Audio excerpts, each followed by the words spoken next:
My husband had just died. And when I called my mother, crying so hard I could barely speak, she told me to wait until after Aaron's birthday dinner. I'm Lauren. I believe that when the worst thing happens, family shows up. That's what we're told, right? That blood is thicker than water, that they're your safety net. But when David died, I found out not all families grieve with you. Some show up only when they smell money. If you've ever been abandoned at your lowest, stay with me to the end. Because what happened next changed everything. The fluorescent lights of the clinic hallway hummed. That's the sound I remember most clearly just before. The hum, and the faint antiseptic smell of the place David and I both loved. He volunteered there at the nonprofit medical center twice a week. He said it kept him grounded, helping people who really needed it. I worked there as the administrative manager. It was our shared space in a way. That afternoon, he'd been sorting donated medical supplies in the back storeroom. I was at my desk wrestling with a grant proposal. Suddenly, one of the nurses, Maria, rushed in, her face pale. "Lauren, it's David. You need to come." Now, my heart, it just stopped. I ran down that humming hallway, past the waiting room where a mother was trying to soothe a crying child. The storeroom door was ajar. He was on the floor. Our doctor, Dr. Ramirez, was already there performing CPR. David, his face was so still, so unlike him. He was always animated, always a smile ready for Emily, for me, for anyone. They worked on him for what felt like an eternity. The silence when Dr. Ramirez finally looked up at me, his eyes full of a pain that mirrored my own dawning horror. That silence was the loudest sound I'd ever heard. "Lauren, I'm so sorry. We did everything we could. It was a massive stroke. Instantaneous. Instantaneous." The word echoed in the sterile room. My David. Gone. Just like that. No warning. No goodbye. The world tilted. I remember sinking to my knees, the cold linoleum pressing into my skin. Someone, I think it was Maria, gently put a hand on my shoulder. But all I could think was, Emily, our little girl, 8 years old. How do you tell an 80-year-old her daddy isn't coming home? How do you even begin to process that yourself? My mind was a blank, a screaming void. My first instinct, the one drilled into me since childhood, was to call my parents. Family. They'd know what to do. They'd help. I fumbled for my phone, my hands shaking so badly I could barely dial. My mother answered on the third ring. Her voice was bright, a little distant. "Lauren, what is it, dear?" "We're just sitting down for Aaron's birthday dinner. The cake looks lovely." Aaron, my younger sister. Her birthday. I'd forgotten. How could the world just keep spinning? "Mom," I choked out, the words tearing through me. "It's David. He's gone, Mom. He had a stroke. He's dead." Silence on the other end. Not the compassionate silence I craved, but an awkward silence. A beat too long. Then oh dear. That's terrible. "Well, we're at Aaron's birthday, you know. Can this wait until tomorrow? We can talk then. Can this wait?" The words hung in the air, sharp and cold. My husband, the man I loved, the father of her granddaughter, was dead. And she asked if it could wait. I couldn't breathe. I think I mumbled something, an okay or maybe nothing at all. I hung up. The phone clattered to the floor. Dr. Ramirez was still there, his expression unreadable. He'd heard. He simply said, "Lauren, let us help you. What do you need?" Strangers. Offering comfort. While my own mother. That night was the longest of my life. I somehow drove home. I somehow managed to sit Emily down on her little bed, surrounded by her stuffed animals, her innocent world about to shatter. Telling her, there are no words for that kind of pain. Watching her bright eyes fill with a comprehension no child should have. We just held each other, rocking back and forth, two souls adrift in a sudden violent storm. I kept my phone clutched in my hand, waiting for my mother to call back, waiting for my father, waiting for Aaron. Surely once the shock wore off, once the birthday cake was cut, they'd realize. They'd call. The phone remained silent. All night, the only sounds were Emily's soft sobs, eventually quieting into the shallow breathing of exhausted sleep, and the frantic broken rhythm of my own heart. The silence from my family, it was a second blow, a quiet, insidious kind of devastation that settled deep in my bones, a chill that had nothing to do with the Colorado night. David, he was the kind of man who filled a room without trying. Not with noise but with warmth. He had this gentle way about him, a patience that could calm a stormy Emily or unravel the most tangled administrative knot at the clinic. I remember when Emily was learning to ride her bike. She was so frustrated, ready to give up after every fall. But David, he'd just pick her up, dust her off, and with that quiet smile say, almost sweet pea, "You're almost there." He never pushed, never lost his temper. He just believed in her. He believed in everyone, I think. He saw the good. He built birdhouses with Emily in the backyard, intricate things that looked like tiny whimsical castles. He'd hum off-key while he cooked dinner, always making too much pasta just in case, he'd say with a wink. His laugh was soft, but it could make my whole day better. He'd leave little notes for me, tucked into my lunch bag or on the bathroom mirror. Simple things. "Have a great day, love. Thinking of you." Small anchors in the everyday, reminders that I was seen, cherished. Losing him wasn't just losing a husband. It was losing the very bedrock of my life, of Emily's life. He was our safe harbor. The days leading up to the funeral were a blur of sympathetic faces, casseroles left on the doorstep, and the suffocating weight of grief. Friends from our college days called, sobbing with me over the phone. Co-workers from the clinic, people David had only known through his volunteer work, sent flowers, shared stories of his kindness.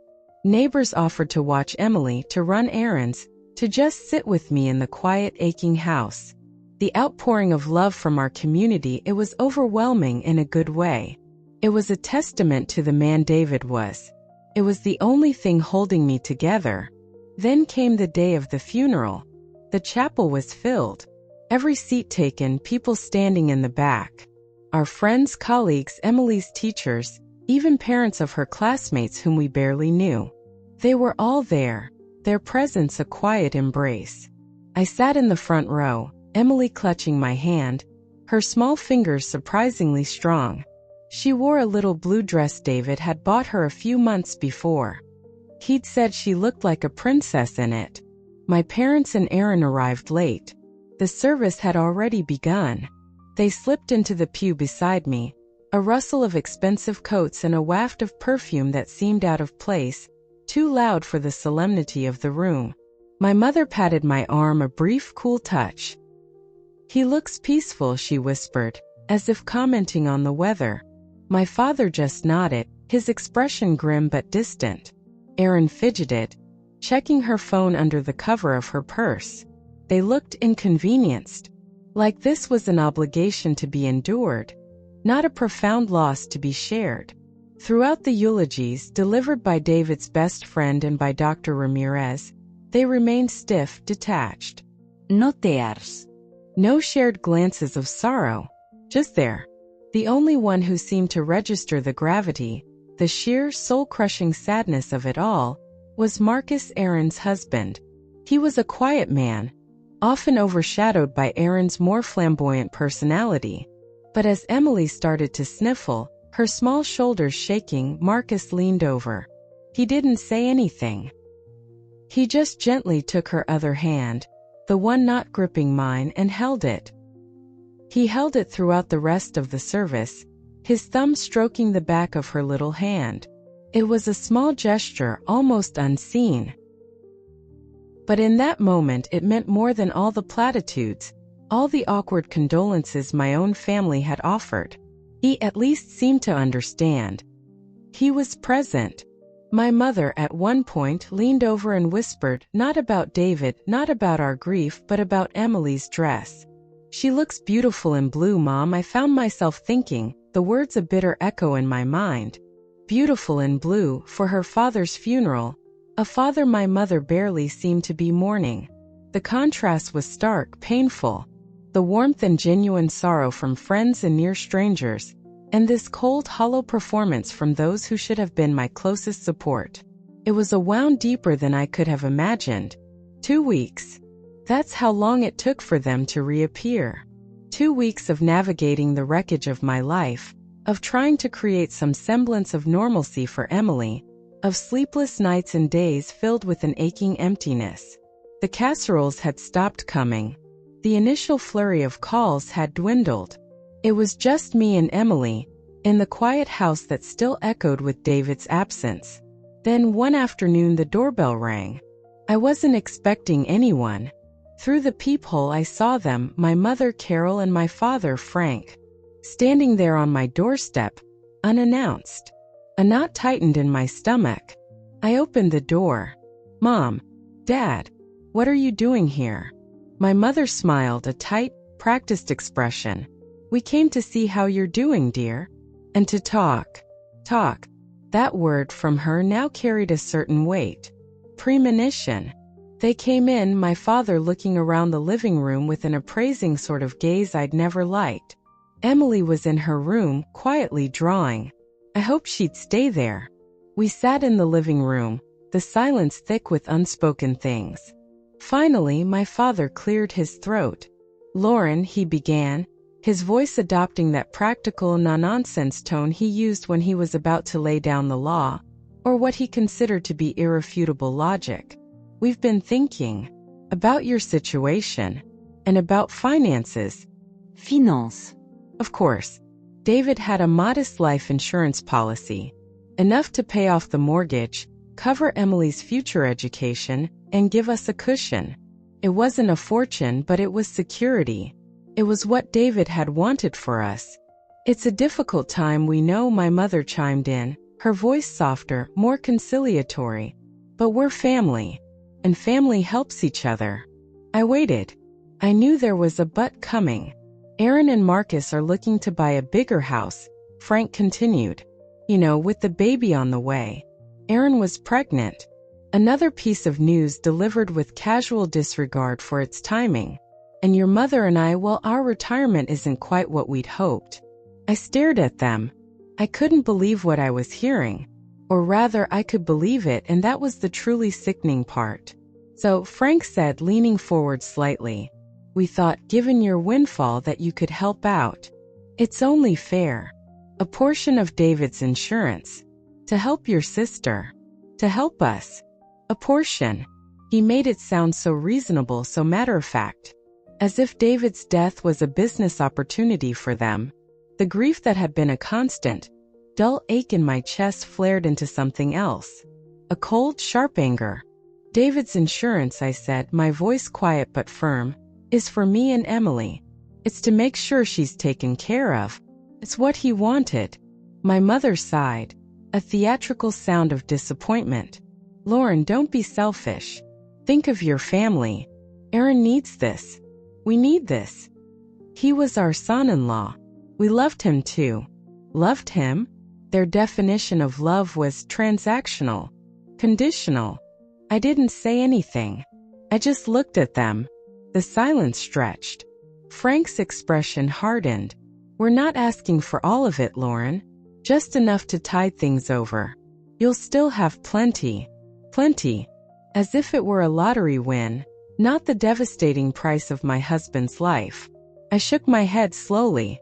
"No, just that one word." Felt powerful.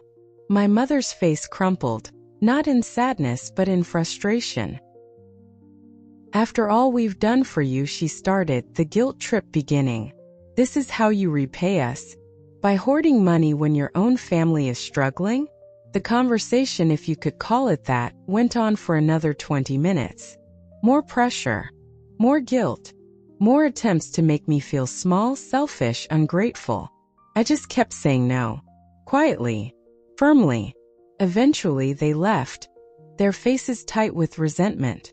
As the door closed behind them, I sank onto the sofa, my body trembling.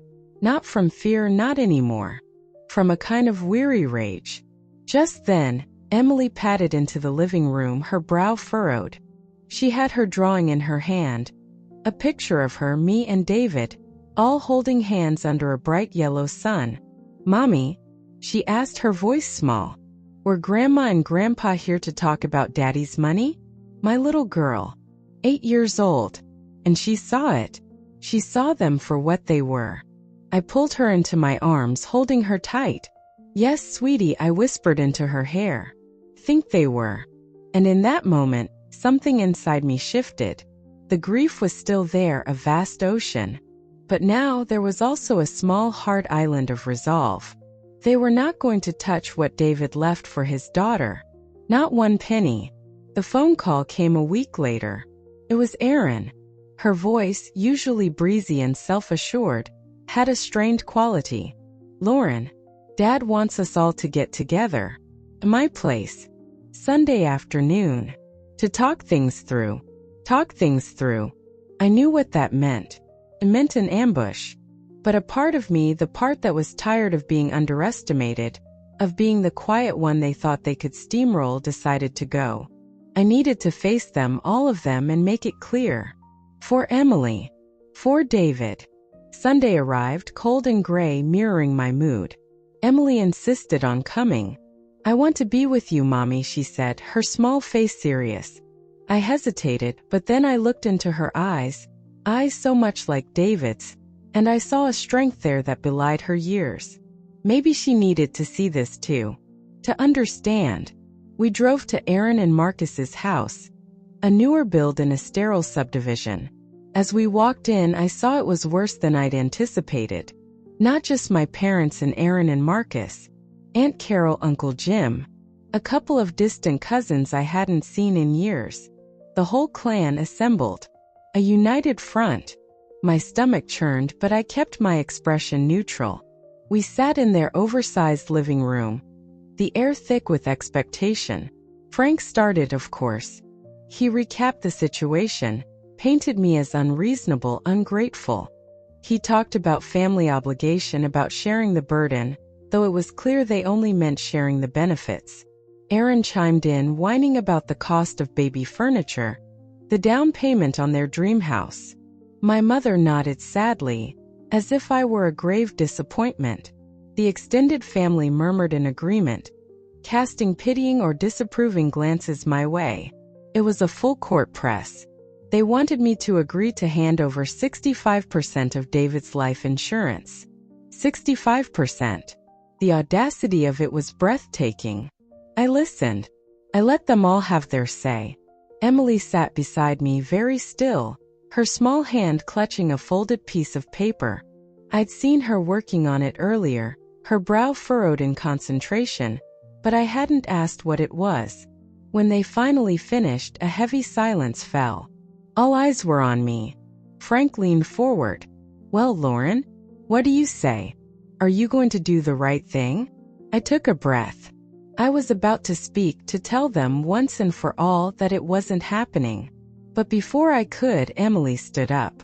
She was so small in that room full of adults, but she stood tall. She stepped forward, right into the center of the circle, and held out the piece of paper. "This is for you," she said, her voice clear and surprisingly steady. She handed it to Frank. He took it, a puzzled look on his face. He unfolded it. I saw his eyes scan the page. His expression changed. From confident and demanding to confused, then something else. Shock, maybe? He passed it to my mother. Her reaction was similar. The paper made its way around the room, from one set of hands to another. A strange quiet descended, broken only by the rustle of the paper. I didn't know what was on it, but whatever it was, it had silenced them. Finally, the paper came back to Frank. He just stared at it. No one said a word. The air, which had been charged with their demands, was now thick with an uncomfortable, stunned silence. After what felt like an eternity, Emily spoke again, her voice still clear, but with a tremor of emotion now. "It's an invoice," she said. "For all the things Daddy and Mommy gave me, and for all the things you were supposed to give but didn't." I felt a lump form in my throat. My brave, perceptive little girl. Frank slowly looked up from the paper, his gaze uncharacteristically uncertain. What does it say, Emily?" he asked, his voice hoarse. Emily took a small breath. "It says, phone calls when Daddy died $0 not provided. Visits to see if we were okay $0 not provided. Hugs when I was sad $0 not provided. Asking about me, not about money $0 not provided. Comfort $0 not provided. Love $0 not provided." She paused, then looked directly at my parents, at Aaron. "The total amount you earned," she said, her small chin held high, "is $0. The room was utterly still. You could have heard a pin drop. The self-righteous anger, the entitlement, the greed, it all just deflated, vanished, replaced by a stunned, gaping silence. No one looked at me. No one looked at Emily. They just stared at the floor, at their hands, anywhere but at us. My 80-year-old daughter, with her handmade invoice, had spoken a truth so profound, so undeniable, that it had shattered their collective delusion. She had held up a mirror to their behavior, and they couldn't bear to look. I reached out and took Emily's hand. She squeezed mine back hard. In that moment, I had never been prouder. The battle wasn't over, I knew. But that skirmish, we had won that. And we'd done it not with anger or accusations, but with the quiet, devastating power of a child's truth. In the days that followed that disastrous family meeting, a strange sort of quiet settled over us. No angry phone calls, no guilt-tripping texts. Just silence. It was unnerving, but also a relief. I started the monumental task of sorting through David's things. His clothes, his books, his papers. Each item was a memory, a fresh stab of grief. It was in his old roll-top desk, a piece he'd lovingly restored, that I found it. Tucked away in a hidden compartment I never knew existed, was a thick, sealed envelope. My name was written on the front, in David's familiar, steady hand. Beneath my name he'd written, "Only open if I'm not there to give it to you myself." My heart hammered against my ribs. My hands trembled as I carefully slid it open. Inside there were several documents and a handwritten letter several pages long. I sank into his chair, the worn leather still holding the faint scent of him, and began to read. "My dearest Lauren," it began. "If you are reading this, then the worst has happened, and I am so sorry. Sorry for the pain you must be feeling. Sorry for leaving you and our sweet Emily alone." Tears welled in my eyes, blurring the words. I wiped them away and continued. He wrote about his love for us, his hopes for Emily's future, the joy we had brought into his life. Then the tone shifted. "Lauren, there's something else you need to know. Something I've been meaning to talk to you about, but, well, I kept putting it off, hoping it wouldn't be necessary." He went on to explain that he'd had concerns about my father, Frank, for some time. Frank had approached him a few times over the years, pitching various investment opportunities, get-rich-quick schemes that David, with his quiet sensibility and financial prudence, had immediately recognized as shady, if not outright scams. "He's always been obsessed with money," Lauren, David wrote. "And sometimes that obsession clouds his judgment, makes him manipulative. I'm worried that if anything ever happened to me, he might try to pressure you, especially regarding our finances." A cold dread seeped into me. David had seen it. He had known. He understood my family, perhaps better than I had allowed myself to. He detailed how he had quietly, meticulously set things up to protect us.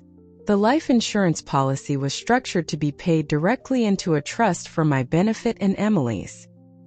He'd established a separate education fund for Emily, locked down and inaccessible to anyone but me, as her guardian. He'd consolidated our savings into new accounts, with clear beneficiaries. He'd even prepaid for his own funeral arrangements years ago to spare me that burden. Every detail considered. Every contingency planned for. The lawyer he'd used was Thomas, a close family friend of ours, someone David trusted implicitly. He'd left Thomas's contact information, urging me to speak with him immediately. I know your family, David's letter continued, the words like a steady hand on my shoulder. I know your loyalty to them. But Lauren, please, when it comes to Emily's future, to your security, you must be strong. Don't let anyone, not even your parents, compromise what I've tried to build for you both. Protect Emily. That's all I ask. He ended the letter with more words of love, of reassurance, telling me I was stronger than I knew.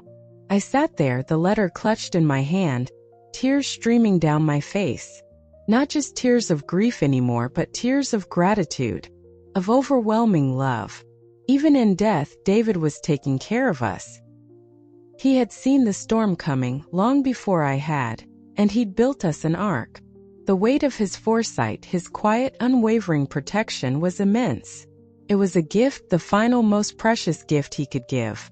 And it gave me the clarity, the steel I needed. I knew what I had to do. Thomas. I would call Thomas first thing in the morning. David had armed me, not just with legal protections, but with the profound understanding that his love, his care transcended even death. He was still with us. He was still fighting for us. The first thing I did was call Thomas. He was an old friend, David's college roommate, now a respected attorney. His voice was kind and empathetic.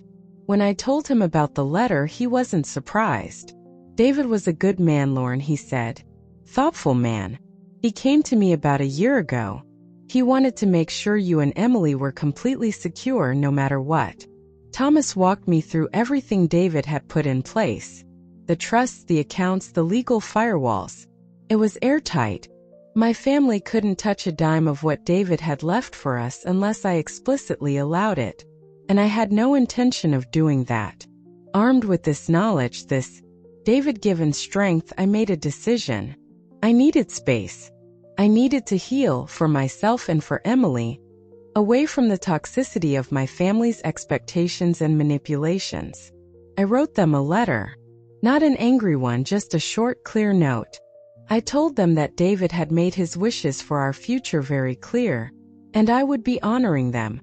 I said that I needed time and that I wouldn't be in contact for a while. I didn't accuse. I didn't rehash Emily's invoice. I just drew a boundary, a firm, quiet line in the sand. Then I blocked their numbers. Felt liberating, like taking a deep breath after being underwater for too long. Months passed. Emily and I found a new rhythm, a quieter rhythm tinged with sadness, yes, but also with a growing sense of peace. We talked about David every day. We shared memories, we laughed, we cried. We kept him alive in our hearts, in our home. The clinic where David had volunteered, where I still worked, became even more of a sanctuary. The people there, they were our family now. They understood. They supported us, quietly, consistently. One day, Dr. Ramirez approached me. He told me the clinic had received a small grant, and they wanted to use it to start a community health outreach program, something David had always championed. He asked if I'd be willing to help oversee it, to have it named in David's honor. Tears sprang to my eyes. Yes, I said. Yes, I'd love to. Working on the David Whitaker Community Health Initiative gave me a new sense of purpose. It was a way to channel my grief into something positive, something meaningful, something David would have been proud of. Then, about 6 months after I'd cut contact, a letter arrived. It was from my mother. I hesitated for a long time before opening it. I braced myself for more demands, more guilt. But it wasn't like that at all. It was an apology, a rambling, somewhat awkward, but seemingly genuine expression of remorse. She wrote about how Emily's invoice had shaken them, how they'd really talked for the first time in years about their behavior. There were no requests for money, no justifications, just regret. She said she missed me, missed Emily. She hoped someday we could find a way back. I read it to Emily. She listened quietly, her expression thoughtful. When I finished, she looked up at me. Maybe, Mommy, she said, wise beyond her 8 years. Maybe someday, but not yet. We need more time to heal. And she was right. Healing wasn't a race. It was a slow, deliberate process. The dedication ceremony for David's health initiative was a beautiful, sunny Colorado day. The courtyard at the clinic was filled with people. Colleagues, friends, patients whose lives David had touched. My parents and Aaron weren't there. I hadn't invited them. Not yet. As I stood to say a few words, I looked out at the faces in the crowd. These people, they were our community. They were the ones who had shown up, who had held us when we were falling. I spoke about David, about his kindness, his dedication. And I knew with a certainty that settled deep in my soul that we weren't alone. We had lost so much, but we had also found something precious. A quiet strength, a true community, and a path forward, paved with love and remembrance. We were going to be okay. The quiet new beginning wasn't loud or dramatic. It was a gradual unfurling, like a clenched fist slowly relaxing. There was still pain, of course. The ache of David's absence would always be a part of me, of Emily. But it was no longer the all-consuming agony it once was. It was a softer sorrow, interwoven with gratitude for the time we'd had, and for the love that still surrounded us.